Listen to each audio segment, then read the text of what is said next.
So where is the light in all this darkness?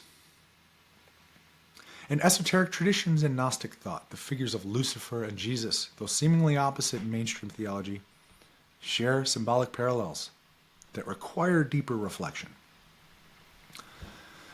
Lucifer, whose name means light bearer, is traditionally seen as the fallen angel cast out of heaven, but in many interpretations he represents the force of enlightenment, one who challenges authority to bring knowledge to humanity.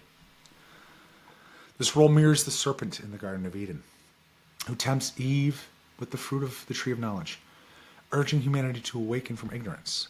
The serpent's act, often vilified, can also be seen as a catalyst for human consciousness, a necessary step towards self-awareness and freedom, much like Jesus' mission.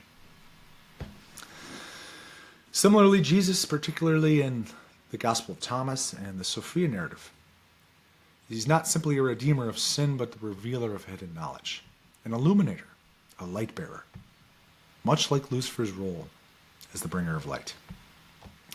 Jesus is the Logos, the embodiment of divine wisdom, Sophia, sent to awaken the divine spark within each human being. Thomas presents Jesus as a guide to secret knowledge, a teacher of gnosis. One of the standout lines here, I know you've heard it, the kingdom is inside of you, and it is outside of you. That's Jesus telling us the divine isn't up in the clouds somewhere, it's right here, within and all around us.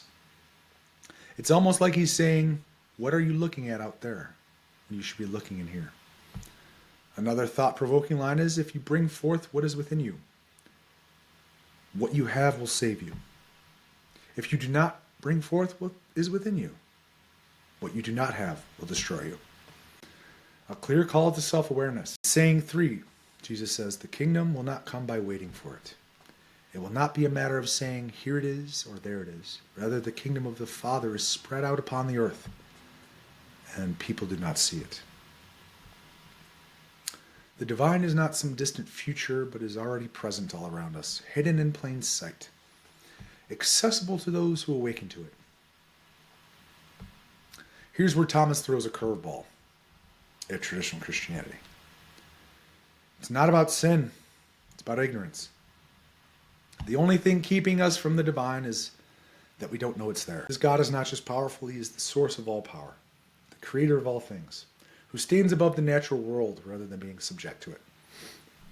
In a world that looked to gods like Baal for rain, fertility, and protection, the Israelites were called to trust in Yahweh, a God who wasn't confined to natural forces but ruled over them entirely.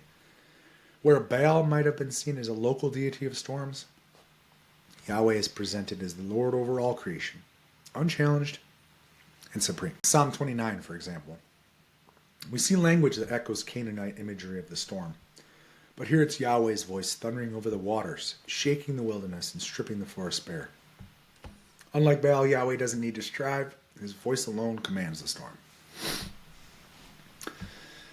By invoking imagery that was familiar to Israel's neighbors, the Bible draws a powerful contrast, showing that the God of Israel is not just another God among many, but the one true God whose power is unmatched. He doesn't contend for a place among the gods because there is no other God who compares.